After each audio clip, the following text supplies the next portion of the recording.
আমি অনেক লেট করেই ট্রেন্ডিং ভিডিও বানালাম। সবাই অনেক আগে থেকেই ট্রেন্ডিং ভিডিওগুলো বানাই ফেলছে। আমার সময়ের অভাবে আসলে ভিডিওটা করতে পারি নাই। সো হ্যালো এভরিওয়ান, আসসালামু আলাইকুম। ওয়েলকাম জানাচ্ছি আমার একটা ডেইলি ব্লগে। এই ট্রেন্ডিং ভিডিও বানাতে গিয়ে কেলোকীর্তি হয়ে গেছে। মানে আমার মেয়েটা এত দুষ্টুমি শুরু করছে, ও নাকি হলুদ দিবে, লেবু দিবে এর মাঝে। মানে কি বলবো, সব কিছুই মানে ওই কাচের বোতলটার ভিতরেই দিয়ে দিবে। তো এটা না দেওয়ার কারণে ও অনেকক্ষণ কান্নাকাটি করছে। তো দেখেন কি একটা অবস্থা। এই তো ভিডিওটা শেষ না হওয়া হতেই ও হচ্ছে জারের ভিতরে চামচ দিয়ে ঘোটাঘুটি শুরু করে দিছে। তো কি বলবো, এগুলো হচ্ছে বাচ্চারা যদি এরকম ছোট ছোট থাকে, যদি এগুলো করতে যায় তাহলে যে আহামরি কাণ্ড একটা হয়ে যায়। তো এই ভিডিওটা বানাইতে গেলে আমার বেশ কয়েকবার করতে হয়েছে। মানে আমার 3 থেকে 4 বার ভিডিওটা করছি, তারপরে ঠিক হয়েছে আর কি। তো এখানে হচ্ছে আমার পরের দিনের ভিডিও এটা। আমি হচ্ছে স্টেশনে আসছি বাসায় যাওয়ার জন্য। তো এখানে আমার 2টা ছোট বোন আসছিল, ওরা আমাকে ট্রেনে উঠাই দিতে আসছে। 1 মাস পার হয়ে গেছে বাবার বাড়িতে ছিলাম। তো অনেক দিনই ছিলাম, এখন আসলে যাওয়া উচিত। কারণ অনেক দিন হলো আমার হাজবেন্ড বাসায় একা একা রান্না বান্না খাওয়া দাওয়া কিছু করতে পারে না, সেগুলোর হোটেলে খাচ্ছে, কষ্ট করেই যাচ্ছে। তো এই জন্য ভাবতেছি একটু যাই, ঘুরে আসি, আবার আসবো বাবাকে দেখতে।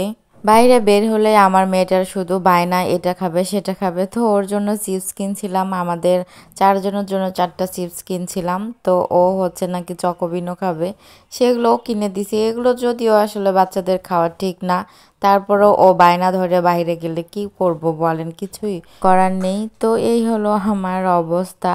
তো এখানে স্টেশনে এসে এত পরিমাণে বাতাস, মানে খুবই ভালো লাগতেছে বাতাসটা। স্টেশনে আসার পর কিছুক্ষণ পরে দেখি টিকিট ছাড়ছে। তো টিকিটের এখানে বেশ কয়েকজন ছিল, খুব একটা ভিড় ছিল না। তারপরে আমি এখান থেকে টিকিটটা করে নিয়ে ট্রেনে উঠে পড়ছি। ট্রেনে যখন আমি উঠি আসলে অনেক খারাপ লাগতেছিল একা একা যেতে। মনটা আসলে ভীষণ খারাপ, মনে হচ্ছিল চোখ দিয়ে কখন যেন পানি চলে আসবে। ট্রেনে যখন উঠি কিছুক্ষণ পরেই হচ্ছে আমার শ্বশুরবাড়ি দেখা যায় ট্রেন থেকে। আসলে ট্রেন থেকে যখন শ্বশুরবাড়ি দেখি আসলে দেখতেও ভালো লাগে। আমার মেয়েটা ট্রেনে উঠলেই ঘুমায় যায়, ও আসলে ঘুমায় গেছে পাশের সিটেই। আমি যে সিটে বসেছিলাম সেই সিটেই ওকে আসলে শুয়ে দিছি, কারণ কোলে করে নিয়ে এত দূরের রাস্তা, ব্যাগ হাতে নেওয়া, এগুলো আসলে অনেক কষ্ট হয়ে যায়। তো সেজন্য ওকে হচ্ছে পাশের সিটেই শুয়ে দিছিলাম আর বারবার করে দেখতেছিলাম। আর এই নদীটা দেখতে পাচ্ছেন, এই নদীটা আসলে অনেক সুন্দর। দেখেন আকাশটা কত ভালো লাগতেছে।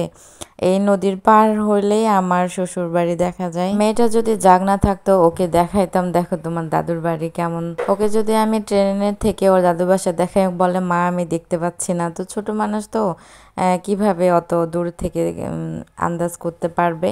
তো এই ছিল আমার আজকের ভিডিও। কেমন হয়েছে অবশ্যই কমেন্ট করে জানাবেন। জানি যদিও খুব একটা ভালো হয় নাই।